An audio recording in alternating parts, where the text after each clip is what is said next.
예, 반갑습니다. 김준혁입니다.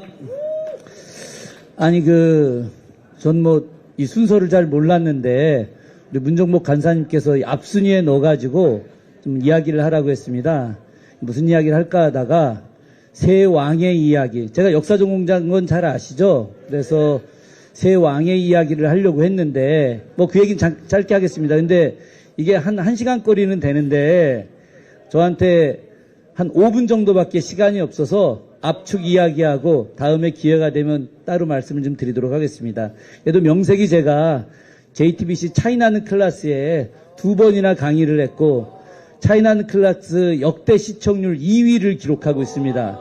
1위는 황석영, 2위가 저 김준혁, 3위가 유시민, 4위가 유홍준 교수님. 그래서 저도 만만치 않은 강의 이력을 갖고 있는데 이렇게 짧게 이야기하는 건 좀 아쉬운 대목이기도 합니다.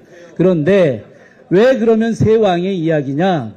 앞에 두 왕은 조선시대 왕으로 쫓겨난 연산과 광해의 이야기고, 그리고 지금의 왕, 손바닥에 왕자를 쓰고 자칭 왕으로 생각하는 윤석열 왕에 대한 이야기죠. 이 앞에 두 왕은 쫓겨나서 위리안치라고 하는 형벌을 받게 됩니다. 위리안치라고 하는 건 어떤 것이냐? 절대 햇볕을 보지 못하는 벌입니다. 그래서 집이 한 채가 있고 그 옆에 나무를 빽빽히 심어 놓는데 위리안치를 위해서 사전에 준비된 집입니다. 그래서 나무가 높게 있어서 하루 종일 햇볕을 볼 수가 없어요. 그리고 딱 3번만 나올 수 있습니다. 아침, 점심, 저녁에 방 안에만 있다가 딱 나와서 요즘 시간으로 30분 정도 그 집 마당을 걷고 들어가서 있게 되는 게 위리안치인데, 이 두 왕은 바로 강화도 교동도에서 위리안치되어 있다 연산군은 3개월 만에 죽고, 그리고 광해는 위리안치되어 있다가 교동도에 있다가 제주도로 가서 나중에 살다가 결국은 죽게 되죠. 머지않아 윤석열도 곧 위리안치가 될 겁니다. 위리안치가 될 장소는 첫 번째 서울구치소가 됐다가 두 번째 원주로 갈지 아니면 안동으로 갈지 그건 알 수는 없고요. 홍성으로 갈 가능성도 좀 있습니다. 본인이 고향이 공주라고 이야기하니까 가까운 곳 공주 옆에 홍성으로 보내드리는 것이 저는 좀 마땅하다고 생각합니다. 그것이 제가 베풀 수 있는 최대한의 예의라고 생각을 합니다. 그러면 앞에 두 사람은 어떤 잘못을 저질렀길래 백성들이 그들을 결국 왕에서 쫓아냈을까? 조선시대 4대 법전이 있어요. 첫 번째가 경국대전, 두 번째가 영조 때 만들었던 속대전, 세 번째가 정조 때 만드는 대전통편, 마지막 고종 때 만든 대전회통. 네, 4개 법전이 있습니다. 여기 율사분들이 많이 계시기 때문에 아마 법제사 공부를 하셨으니까 이 내용은 잘 아실 겁니다. 그런데 이 안에 왕의 권한이 존재하지 않습니다. 1896년 처음으로 대한제국을 만들기 전에 대군주 폐하의 권한에 대한 것을 명시한 법전 개정이 나옵니다. 그래서 그때 사람에 대한 사형, 그리고 외교, 군대 총괄, 행정 이런 제도들이 담겨져 있어요. 근데 그 이전에는 없단 말입니다. 왜 없느냐? 왕의 권한은 진짜 전지전능하기 때문에, 거의 신과 같은 존재이기 때문에 왕의 권한은 없는 거예요. 그럼에도 불구하고 백성들이 이들을 왜 내쫓았느냐? 몇 가지 사례만 짧게 드리겠습니다. 연산군 같은 경우 놀기 좋아했어요. 너무너무 놀기 좋아했죠. 술 마시고 이런 거 잘 아는 얘기입니다. 여기 경기 북부 지역에 계신 분들,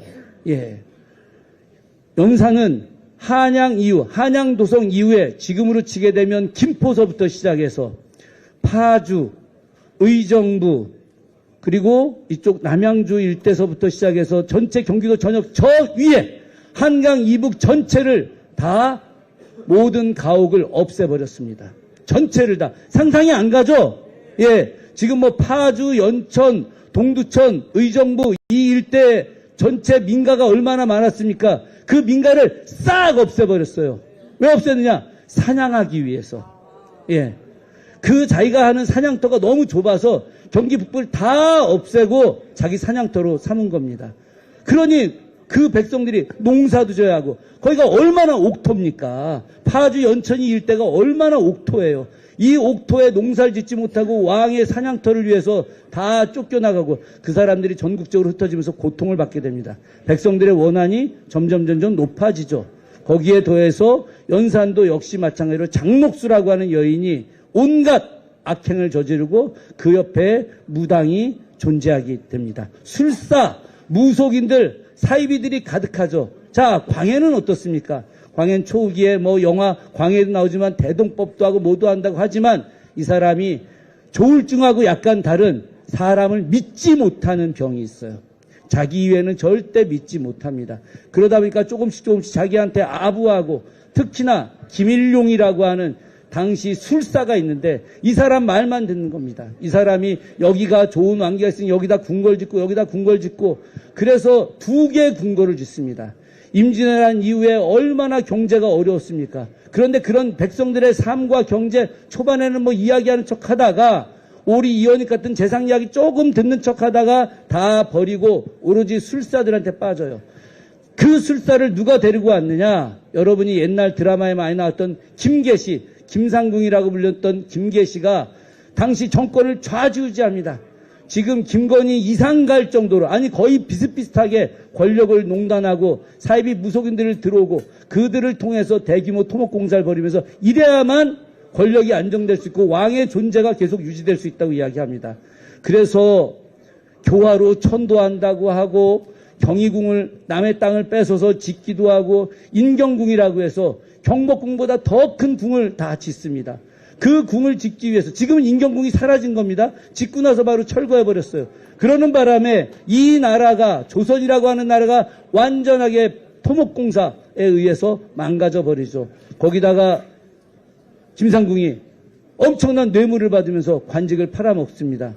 참으로 골 때리는 것은 당시 쿠데타, 당시에 반정을 다 들었어요. 그런데 반정 들었는데 김상궁이 반정자들에게 뇌물을 받아가지고 자기 남편한테 그런 거는 존재하지 않는다라고 이야기해서 결국은 반정이 일어날 걸 다 알면서도 불구하고 넘어가게 됩니다. 마지막 반정할 때 자신의 최측근, 당시에 궁궐 수비대장, 훈련대장이면서 창덕궁 수비대장이 반정문의 문을 열어줍니다.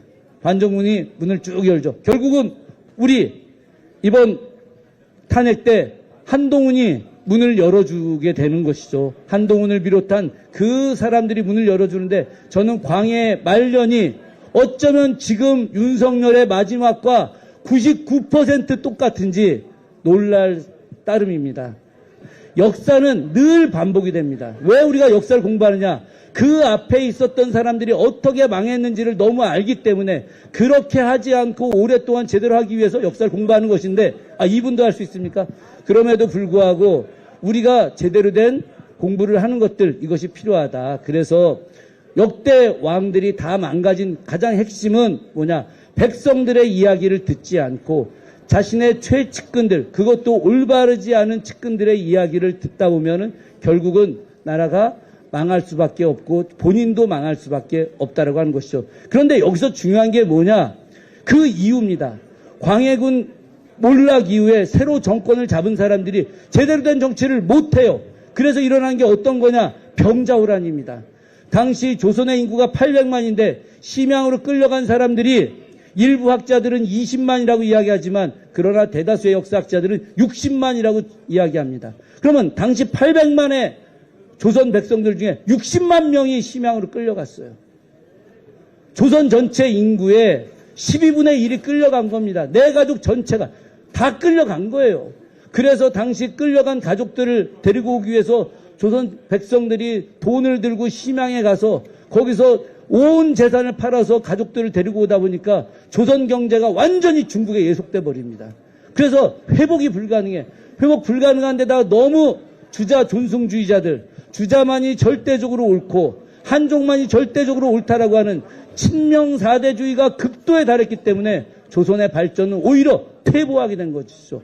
윤석열 탄핵 이후에 우리는 어떻게 해야 되느냐? 바로 인조반정의 실패가 아닌 새로운 대개혁을 해야 되는 것을 지금부터 준비해야 된다라고 하는 것으로 다음에 기회를 주시면 제가 제대로 한번 이야기하겠습니다. 고맙습니다. 예, 의원님 차이나너 클래스의 랭킹 몇이라 그랬죠? 2위. 야, 역시 2위다운 명강연이었습니다. 이 윤석열이가 그걸 좀 봤었어야 되는데 못 봤나 봐요.